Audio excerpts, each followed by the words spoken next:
প্রশ্ন এসেছে অনেকেই দিনের বেলায় স্বপ্নদোষ হলে রোজা ভঙ্গ হবে কিনা। এক নাম্বার প্রশ্ন, মাশাআল্লাহ আলহামদুলিল্লাহ যুবক ভাই হয়তো করেছে। আপনি সেহরি খাওয়ার পরে ঘুমানোর পরে, এটা প্রাকৃতিক একটা নিয়ম, আপনার যদি স্বপ্নদোষ হয় আপনার রোজার কোনো কমতি হবে না। অনেকে রোজা ভেঙে দেন, না রোজা ভাঙানো যাবে না, এটা অটোমেটিক।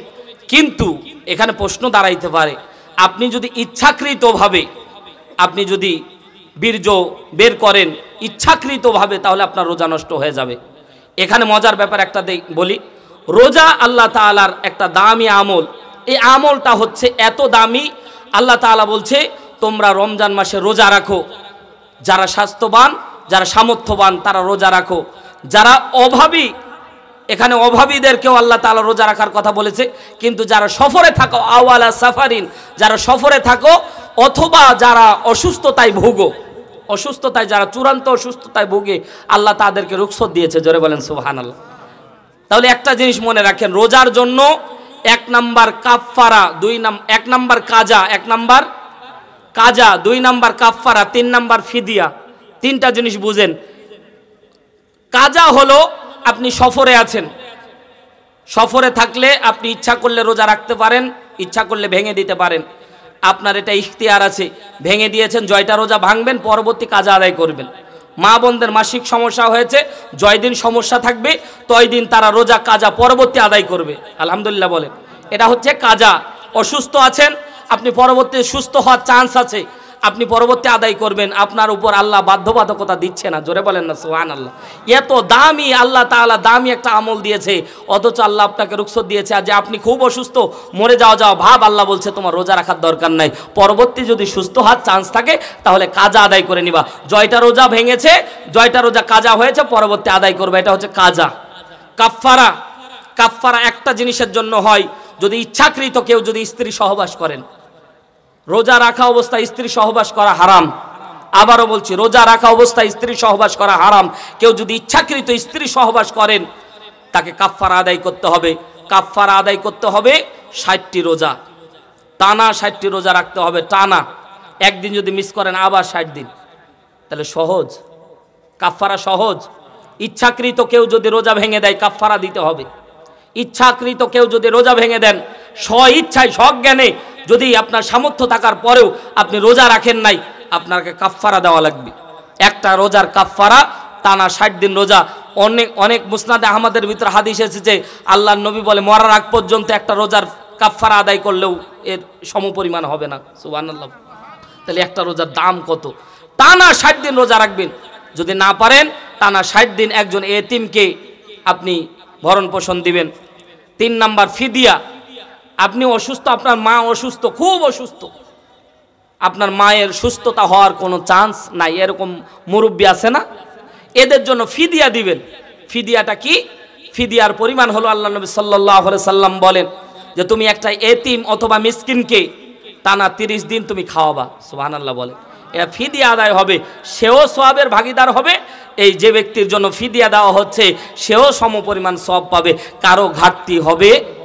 রোজা এমন একটা আমল, আপনি যদি কাউকে একটু পানি পান করায় ইফতার করেন, পূর্ণ রোজার সওয়াব আল্লাহ আপনার আমল নামে দিয়ে দিবে। অথচ যে রোজা রেখেছে তার কোনো সওয়াবে ঘাটতি, এ পুরো মাসটাই আল্লাহ সওয়াব দিয়ে ভরে রেখেছে। জোরে বলেন সুবহানাল্লাহ। তাহলে স্বপ্নদোষ হলে রোজা ভাঙবে। 2 নাম্বার প্রশ্ন করেছেন এক মা, মাসিক হওয়ার পরেও রোজা রাখা যাবে, রোজা রাখলে কি গুনাহ হবে? অনেক মা এই কাজটা করেন। তো এটা ওলামা একরাম মতভেদ দিয়েছে। আল্লাহ তাআলা আপনাকে রুখসত দিয়েছে, এটা হচ্ছে প্রাকৃতিক, এটা আল্লাহ প্রদত্ত, ঠিক না? মানুষের কোনো হাত নাই। যেটা সমস্যা, মাসিক সমস্যা, এটা আল্লাহর পক্ষ থেকে নির্ধারিত। এজন্য মা আপনাকে রোজা রাখা যাবে না। যদি রাখেন, সূরা হজ 32 নম্বর আয়াতে আল্লাহ তাআলা বলছে, আল্লাহর কোনো বিধানকে কেউ যদি সম্মান করে আল্লাহ তার সম্মান 1000 গুণে বাড়িয়ে দেয়।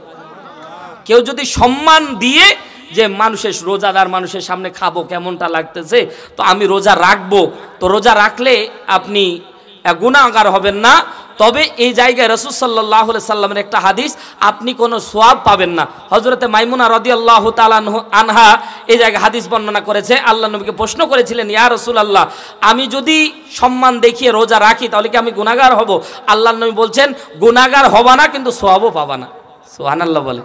এটা আল্লাহ তাআলার বিধানকে যদি আপনি সম্মান দেখান, আল্লাহ তাআলা অন্য দিক দিয়ে আপনার সম্মান বাড়ায় দিবে।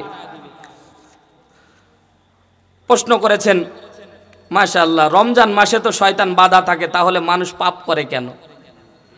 খুব জটিল প্রশ্ন। মাশাআল্লাহ, শয়তান দুই রকমের। শয়তান, জোরে বলেন, শয়তান দুই রকমের। একটা হচ্ছে জিন জাতি শয়তান, আর একটা হচ্ছে ব্যক্তিগত নফসের শয়তান। নফসে আম্মারা যেটা আপনার আমার মাঝে আছে, এটা কিন্তু বাধার কথা হাদিসে বলা হয় নাই, কিন্তু বড় শয়তান, এটা সহিহ হাদিস। আল্লাহ নবী বলেন, রমজান মাস আসার সাথে বড় যে শয়তান আছে এটাকে বেঁধে দেওয়া হয়, কিন্তু আপনার মাঝে যে শয়তানিটা আছে এটা বাধা হয় না। এই শয়তানির কারণে, ও ভাই, সব কাজ যে শয়তান করায় এমনটা না। আপনার মাঝে আল্লাহ ব্যক্তিগত একটা চিন্তাধারা দিয়েছে, ঠিক না? মানুষ আপনার বিচার আল্লাহ কেন করবে জানেন? কারণ আপনার জ্ঞান আছে, হুঁশ আছে। যাদের হুঁশ জ্ঞান নাই, আল্লাহ তাদেরকে বলে তাদের হিসাব আমি আল্লাহ নিব না। যারা পাগল তাদের হিসাব নাই ভাই, কিন্তু যাদের জ্ঞান আছে, আকল আছে, আল্লাহ তাদের হিসাব নিবে। এদের জ্ঞান আছে, এরাই মানুষ। ওই জ্ঞানটুক কাজে লাগায় না। রমজান মাস আসলে অনেক ঝগড়া বেড়ে যায় এলাকায়, ঠিক না? দেখবেন স্বামী স্ত্রীকে মাইর দিয়েছে, পোশাক কিনতে বলেছে, ঈদের মার্কেটের শেষ দিকে বেশি এটা হয়। ফাঁসি টাঙিয়ে মারা যায়। অনেকেই আছে যে পাখি ড্রেস চেয়েছে, অন্য উমুক ড্রেস চেয়েছে, ড্রেস দেয়নি, ও ফাঁসি লটকায় মারা গেছে, আছে না নাই? তো এটা শেষ দশকে বেশি হয়, বেশি বেশি করে মা বোন চাই, আর এর টাকা নাই, শেষ পর্যন্ত চুলের মুঠি ধরে মাইর দেয়, ঠিক না? এই কাজ করিয়েন না, আল্লাহ তাআলা হেফাজত করুন, জোরে বলেন আমিন। তো আরেকটা, ফ্যান যখন আপনি সুইচ অফ করে দেন, ফ্যান কিন্তু কিছুক্ষণ ঘুরে। পাহাড় থেকে কোনো টায়ার যদি আপনি ফেলে দেন, ডাইরেক্ট এসে হাইড্রোলিক ব্রেক মারবে? কিছু তো চলে। তো শয়তানে 11টা মাসে এমন করে ধাক্কা দেয়, তো রমজানও কিছুদিন চলে, এটাও চলে। কিন্তু বড় শয়তানকে আল্লাহ বেঁধে দেয়, কিন্তু নফসের তাড়নায় মানুষ গুনাহ করে। এই নফসের তাড়নায় গুনাহ করার কারণে এই রমজান মাস রহমতের মাসের পরেও ঝগড়া বিবাদ পাপ হয়। ক্লিয়ার আছে তো? ইনশাল্লাহ। ক্লিয়ার না হলে বলবেন, আরও ব্যাখ্যা করে দিব হাদিস থেকে ইনশাআল্লাহ। প্রশ্ন ক্লিয়ার হওয়া লাগবে, কারণ এত দামি একটি মজলিস চলতেছে। আল্লাহ কবুল করুন, জোরে বলেন আমিন। এক ভাই প্রশ্ন করেছেন, মাশাআল্লাহ, আমার মা খুব অসুস্থ, তার করণীয় কি? আমি এর আগে উত্তরটা চলে এসেছে আলহামদুলিল্লাহ, যে মা অসুস্থ, আপনার মা যদি সুস্থ হওয়ার সম্ভাবনা থাকে তাহলে আপনার মা কাজা আদায় করবে পরে, ঠিক আছে তো ইনশাল্লাহ। আর যদি সুস্থ হওয়ার সম্ভব না থাকে, আপনার মায়ের তো টাকা নাই, তো আপনি মায়ের পক্ষ থেকে ফিদিয়া আদায় করবেন।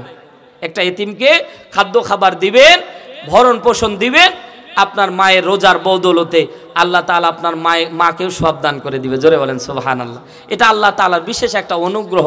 আল্লাহ তাআলা বলছে রমজান মাসে যাতে কেউ বঞ্চিত না হয়, এজন্য আল্লাহ তাআলা তার দ্বার সবার জন্য উন্মুক্ত করে দিয়েছে। জোরে বলেন সুবহানাল্লাহ। এক ভাই প্রশ্ন করেছে, রোজা রাখে কিন্তু নামাজ পড়ে না, তাদের রোজা হবে কিনা? মাশাআল্লাহ, আলহামদুলিল্লাহ, অনেক সুন্দর প্রশ্ন।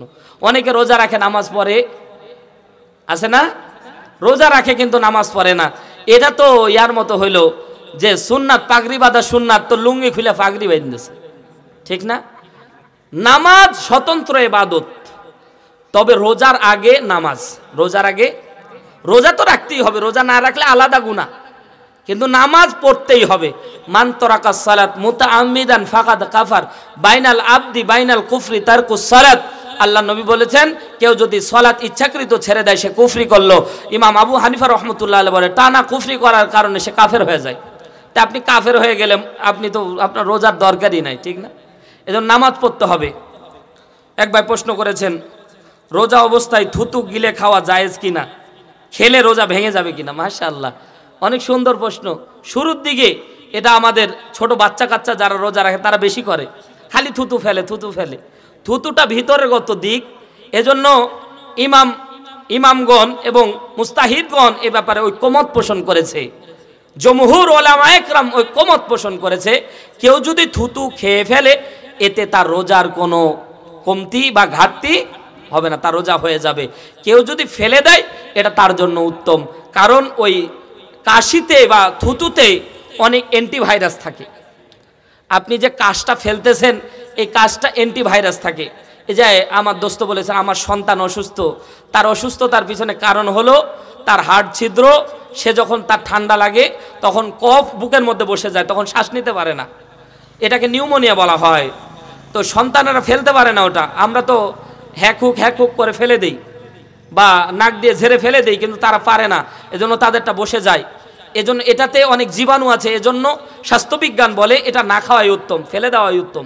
তবে থুপ যদি কেউ খায়, থুতু কেউ খায়, তাহলে তার রোজার কিছু হবে না।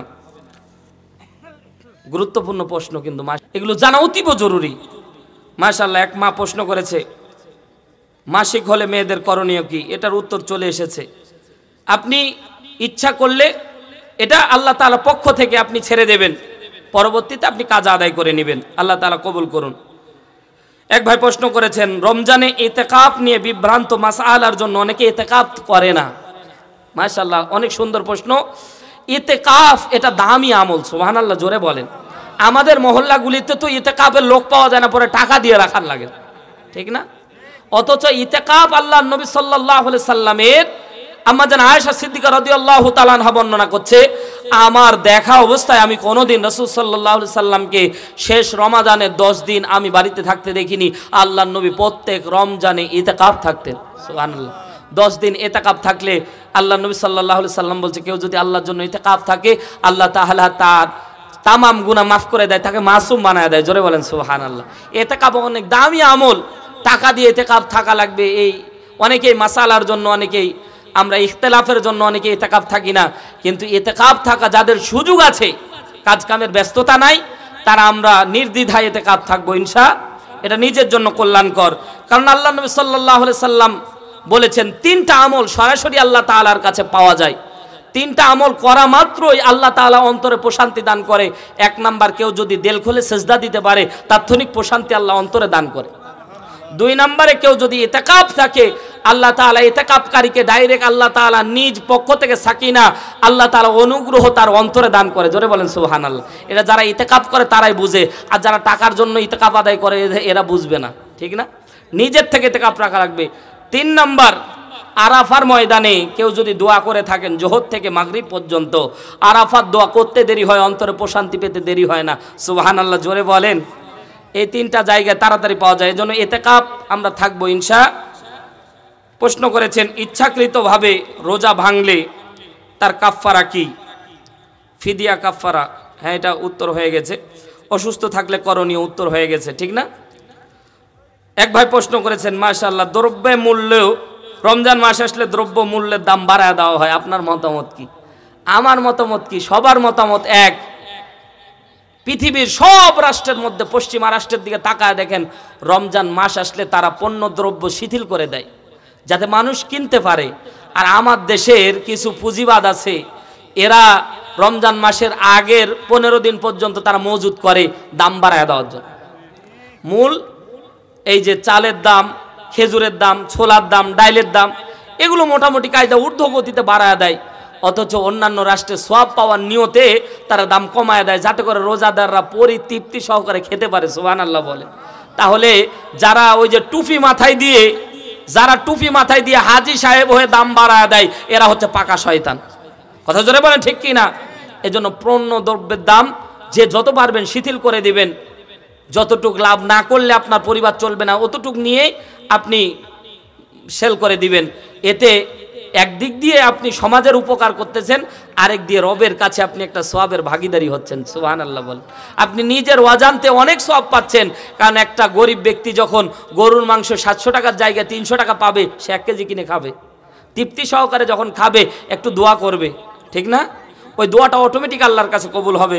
আল্লাহ তাআলা কবুল করুন, বলেন আমিন। এক ভাই প্রশ্ন করেছেন তারাবির নামাজ না পড়লে রোজা কোনো ক্ষতি হবে কি না? মাশাআল্লাহ, খুব জটিল প্রশ্ন। তারাবির সাথে রোজার সম্পর্ক নাই। আবার বলছি, তারাবির সাথে রোজার কোনো সম্পর্ক নেই। তারাবি পড়তে হবে আল্লাহ তাআলা বেশি সওয়াব দেওয়ার জন্য আল্লাহ তাআলা তারাবির ব্যবস্থা করেছেন। মান কামা রমাদান ঈমানান ওয়া ইহতিসাবান গুফিরা লাহু মা তাকাদ্দামা মিন যানবি। এখানে মান কমা দ্বারা তারাবির নামাজ বোঝানো হয়েছে। আল্লাহর নবী বলেন, কেউ যদি ইহতেসাবের সহিত কেউ যদি রমজান মাসে তারাবির সালাত আদায় করতে পারে, আল্লাহ তাআলা তার জিন্দেগির গুনাহ মাফ করে দেয়। আর এটা এত পরিমাণে সওয়াব, কারণ নফল আদায় করলে ফরজের সওয়াব, ঠিক না?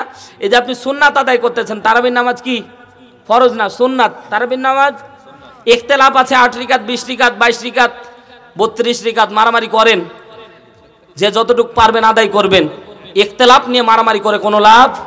আল্লাহ নবী সাল্লাল্লাহু আলাইহি সাল্লাম 8 রিকাত পড়েছেন, সাহাবা একরামের জামানায় সাহাবেত হয়েছে 20 রিকাতের। এই ব্যাপারে মতভেদ করা এটা হচ্ছে মুনাফিকের লক্ষণ, ঠিক না? যে যতটুকু পারবেন ধীর স্থিরভাবে আদায় করবেন। তারাবি মানে তাড়াতাড়ি, ঠিক না? আমরা মনে করি তারাবি মানে তাড়াতাড়ি, তাড়াতাড়ি ঠেকাইতে পারলে মনে হয় জীবন বাঁচে, কিন্তু না, তারাবি শব্দের অর্থই হচ্ছে বিশ্রাম নেওয়া। তারাবি মানে কি? ধীর স্থিরভাবে নামাজ আদায় করা, প্রশান্তি চিত্তে আদায় করা। খতম তারাবি পড়ায় এমন যে ওয়ালাদ দোয়াল্লিনের আগে কিছু ধরতেই পারে না, আপনি ধরার ক্ষমতা আছে। আলহামদুলিল্লাহি রাব্বিল আলামিন আর রহমানির রহিম মালিকি ইয়াউমিদ্দিন ইয়াকা না'বুদু ওয়া ইয়াকা নাস্তাঈন ইহদিনাস সিরাতাল মুস্তাকিম সিরাতাল লাযীনা আন'আমতা আলাইহিম গায়রিল মাগদুবি আলাইহিম ওয়ালাদ-দাল্লিন। এই দোয়াল্লিনের টানটা খালি শুনতে পায়। তাও তো আমারটা বুঝতে পারছেন, তাও তো আমারটা প্রত্যেকটা শব্দ বুঝতে পারছেন, কিন্তু তাদেরটা আরও পারবেন না। 4G গতিতে, এখন তো ভাই 4G চলতেছে, কিন্তু তারা 8G গতিতে তেলাওয়াত করে। এটা এটা এটা এটা থেকে বের হয়ে আসতে হবে। তার তিল সহকারে কোরআন তেলাওয়াত করতে হবে। আর তার তিল সহকারে যদি কেউ খতম তারাবি পড়ায়, মুসল্লি একটাও পাবে না।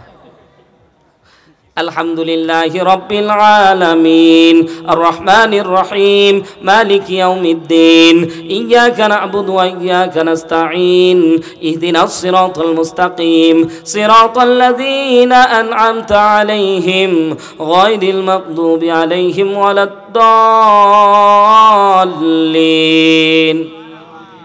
এই তেলাওয়াত, এইরকম মাধুর্য দিয়ে তেলাওয়াত হাফেজদেরকে অনুরোধ করব যে অন্তত ভুল পড়া যাবে না। এমন হদরে তেলাওয়াত করে যে বোঝাও যায় না, আর এমন স্পিরিটে সেজদা দেয়, রুকু করে, বয়স্ক মানুষ চান্সই পায় না। 1 রিকাতের জায়গায় ও 1 রিকাত সিজদায় আছে, এইদিকে সালাম ফিরায় দেয়। কথা কয় না কেন? আমি এক জায়গায় নামাজ পড়তে গেলাম ভাই, কারণ এই মাহফিলের জগতে আসার পরে এই মাহফিলের ঠেলায় ভাই তারাবিও ধরতে পারি না। আমার 2 জায়গায় তারাবি ঠিক হয়েছে, পরে মাহফিলের দাওয়াত আসাতে বললাম যে তারাবি আমি মোটামুটি পড়াইতে পারতেছি না, এবার মাহফিল করা লাগবে। তো আমি এক জায়গায় তারাবি পড়তে গেলাম, তো ভাই রুকুতে যায় আমি গেছি আর দেখতেছি ও উঠে গেছে। এরকম হয় না মনে হয় আপনাদের এলাকায়? আমি অনুরোধ করে বলবো, পায়ে হাত দিয়ে বলবো, আপনি 8 রিকাত পড়েন, ধীর স্থির পড়েন, 20 রিকাত পড়েন, ধীর স্থির পড়েন, রব খুশি হয়ে যাবে। কারণ রবের জন্যই আমরা নামাজ পড়তেছি, ঠিক না বে ঠিক?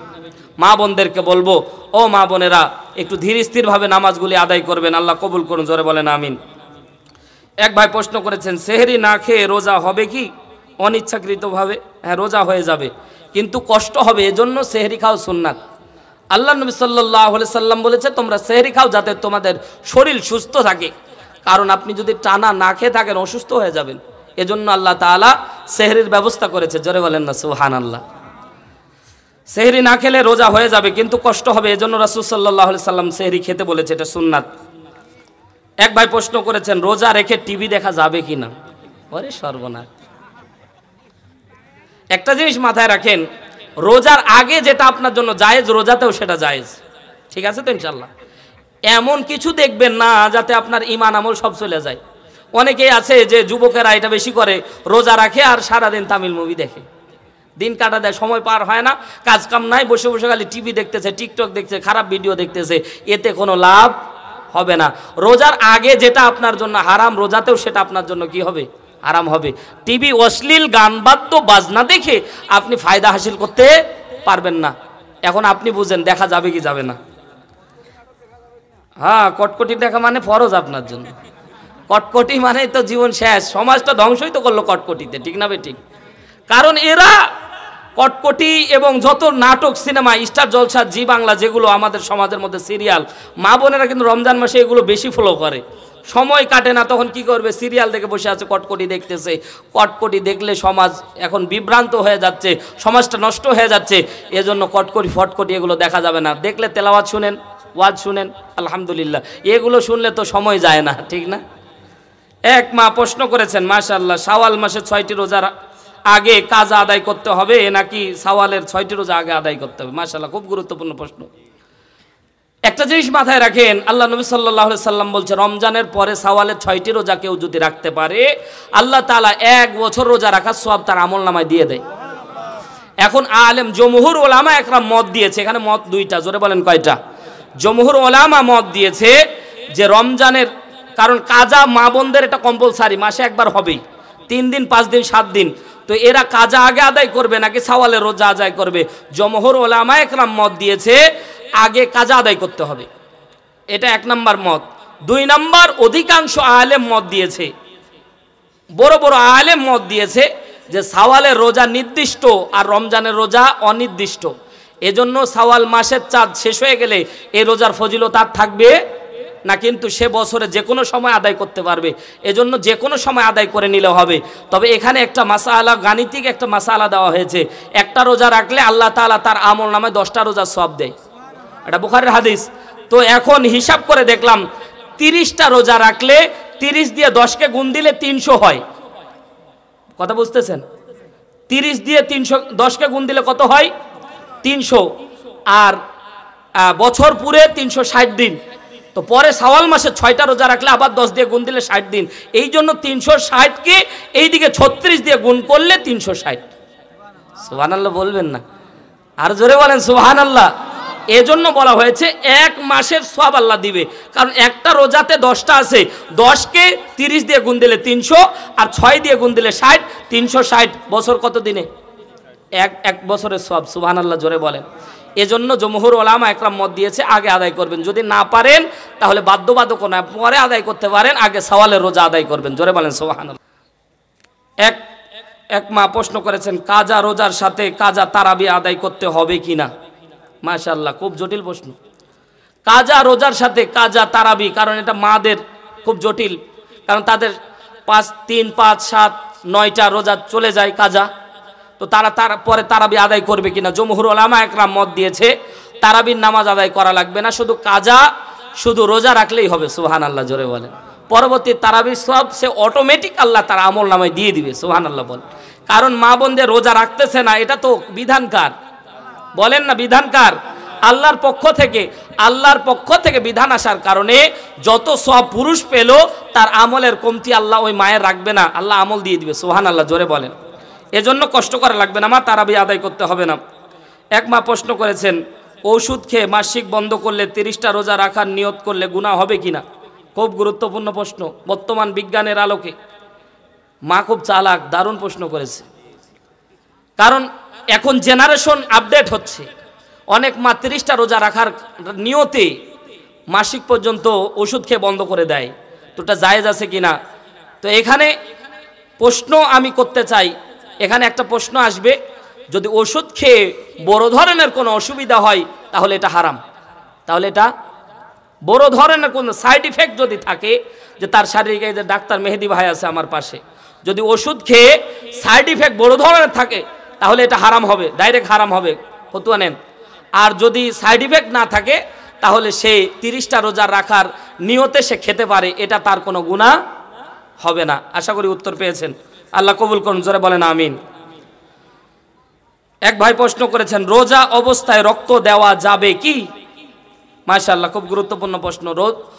রোজা থাকা অবস্থায় আপনি রক্ত দিতে পারেন, এতে আপনার রোজা ভঙ্গ হবে না। রক্তদান এটা অনেক বেশি ভালো কাজ। আপনার 120 দিন পর অটোমেটিক আপনার যে রক্ত এটা নষ্ট হয়ে আবার নতুন রিসাইকেল রক্ত আল্লাহ তাআলা আপনাকে দেয়। সুবহানাল্লাহ বলেন। এজন্য কেউ 120 দিন পর পর রক্ত দিবেন, আগে দিয়েন না আবার। কারণ আমি আগে খুব আবেগী ছিলাম, কেউ ফোন দিলেই ও পজিটিভ, আমি দৌড়ায় যেতাম রক্ত দিতে। তো মাসে 2 বার 1 বার রক্ত দিয়েছিলাম, টানা 3 বার এরকম 2 মাসে করে দিতাম। আমার রক্তের অ্যান্টিবডি নষ্ট হয়ে গেছিল। তা আমি অনেক দিন হাসপাতালে ছিলাম এবং ঢাকাতে অনেক দিন আমি মৃত্যুসজ্জায় পাঞ্জা পর্যন্ত লড়েছিলাম। আমার অ্যান্টিবডি পরে আমার রক্তের অ্যান্টিবডি তৈরি করতে অনেক টাকা খরচ হয়েছিল আমার। পরবর্তী ডাক্তার বলেছিল যে আপনি অতিরিক্ত রক্ত দেওয়ার ফলে আপনার অ্যান্টিবডিগুলো নষ্ট হয়ে গেছে, আপনি রক্ত তৈরি করতে পারতেছেন না, যেগুলো আল্লাহ তাআলা দিয়েছে। এজন্য 120 দিনের আগে কেউ আবেগ দিয়ে রক্ত দিবেন না। 120 দিন হয়ে গেলে আপনি পরবর্তীতে আপনি রক্ত দিবেন। এটা খুব দামি একটা আমল, কারণ এই রক্ত দেওয়ার ফলে আপনার যে ব্যক্তি রক্ত পেল ও যত আমল করবে আপনি একটা হিস্সা সওয়াব পাবেন। সুবহানাল্লাহ বলেন। এক ভাই প্রশ্ন করেছে অসুস্থতার প্রয়োজনে স্যালাইন ইনজেকশন নেওয়া যাবে কি? মাশাআল্লাহ, অনেক গুরুত্বপূর্ণ প্রশ্ন। স্যালাইন যদি যেটা ভিতরে নেওয়া হয় ওটা নেওয়া যাবে না, কিন্তু ইনজেকশন নেওয়া যাবে। ইনজেকশন পুশ করা হয়, কিন্তু ইনজেকশন দুই ধরনের, যেটা রগে পুশ করা হয়, যেটা রক্তের সাথে মিশে যাবে, এটা জায়েজ না। মাংসে যেটা মারা হবে সেটা জায়েজ আছে, মাংসে যেটা মারা হবে সেটা জায়েজ আছে। অক্সিজেন নিতে পারবেন আপনি, অক্সিজেনের সাথে খাদ্যনালীর কোনো সম্পর্ক নেই। ইনজেকশন দুই প্রকার, যেটা রক্তনালীতে মারবে ওটা জায়েজ নাই, ওটা হলে আপনার রোজা ভেঙে যাবে। আর যেটা আপনার মাংসে মারবে সেটা জায়েজ আছে। একজন বিশাল প্রশ্ন করেছে, আসসালামু আলাইকুম হুজুর, আমি একজন ছেলে, বয়স 16+, ক্লাস 10 10-এ পড়ি, আমি বিয়ে করতে চাচ্ছি। ওরে সর্বনাশ, কিন্তু আমি কোনো কাজ কাম করি না যে বউকে খাওয়াবো, কিন্তু অল্প বয়সে বিয়ে করার খুব শখ, আস্তাগফিরুল্লাহ। আর বাসা থেকেও বিয়ে দিচ্ছে না, দিবে কেন? তাহলে এখন আমার করণীয় কি? তুমি রোজা রাখবা, ঠিক না? যেহেতু তোমার বেশি অতিরিক্ত রোজা রাখলে আল্লাহ তাআলা রোজার দ্বারা মানুষকে সংযমী বানায়, সুবহানাল্লাহ বলেন। কারণ তুমি টেনে পড়ো। একটা জিনিস মাথায় রাখবেন, এখানে যে প্রশ্ন করেছে তাকে আমি ধন্যবাদ দিচ্ছি, কিন্তু আপনার ছেলে উপযুক্ত হলেই বিয়ে দিতে হবে, ঠিক আছে তো? ইনশাল্লাহ ছেলে মেয়ে উপযুক্ত হলেই বিয়ে দিতে হবে। অনেকেই ইনকাম করেন না, কিন্তু তুমি টেনে পড়তেছো, বাবা তোমার এখনো বিয়ে হয়নি, বয়স হয়নি বাবা, তুমি বললে এটা আবেগ দিয়ে বলতেছো। বউ আসলে যখন দুইটা কানের উপর দিবে তখন বুঝতে পারবা। কারণ যারা বিয়ে করেছে তারা বুঝে যে বউয়ের যন্ত্রণা কি, ঠিক না? এটা আবেগ দিয়ে বলতেছো, কিন্তু তোমার এখনো বয়স হয়নি, ম্যাচুরিট হওনি, তুমি আবেগ দিয়ে। কারণ যৌবন আসলেই প্রথমে এক ধরনের ধাক্কা দেয়, এটা তোমাকে দিচ্ছে এখন, এজন্য এই আবেগে পড়া যাবে না। আর মা বাবার করণীয় হলো, মা বাবার করণীয় সন্তান ম্যাচুরিট হলে পুরুষ এবং নারী, ছেলে এবং মেয়ে বিয়ে দিয়ে দিতে হবে।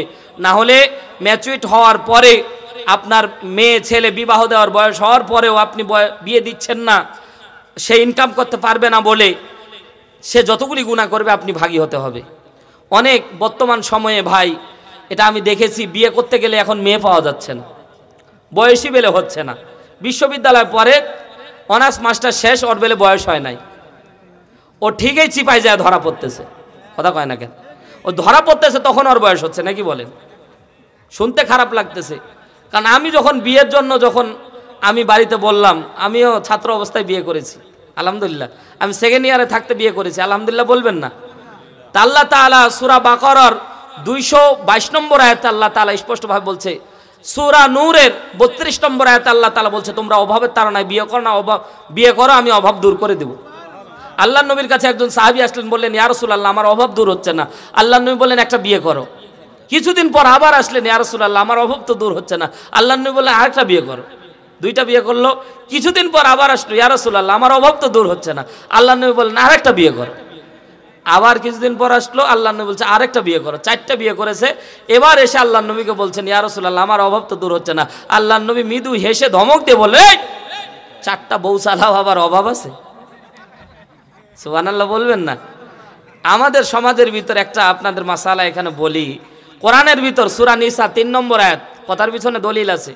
আল্লাহ তাআলা বিয়ের ব্যাপারে বললেন মাসনা ওয়া সুলাসা ওয়া রুবা ফাইন খিফতুম আল্লাহ তা'দিলু ফাওয়াহিদা। সুবহানাল্লাহ জোরে বলেন। আল্লাহ বিয়ের ক্ষেত্রে বললেন 2 2 3 3 4 4।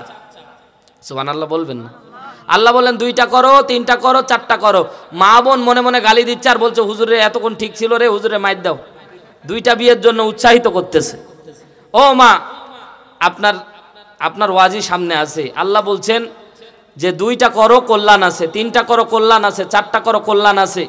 আল্লাহ বলছে ফাইন খিফতুম আল্লাহ তা'দিলু ফাওয়াহিদা, যদি ন্যায় প্রতিষ্ঠা করতে না পারো, যদি তাদের মাঝে সমতা প্রতিষ্ঠান করতে না পারো, তাদের মাঝে ইনসাফ প্রতিষ্ঠা করতে না পারো, তাহলে যদি দুর্বল হও ফাওয়াহিদা, একটা নিয়েই থাকো।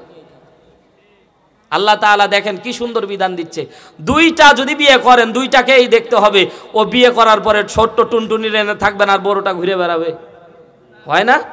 বিয়ে করার পরে একটা বিয়ে করার পরে বউয়ের হাত দিকে তাকায় না। এজন্য তো মা বোন বলছে জীবন দিব কিন্তু দ্বিতীয় বউ আনতে দিব না। কথা কয় না কেন? কিন্তু মধ্যপ্রাচ্যের দিকে তাকান।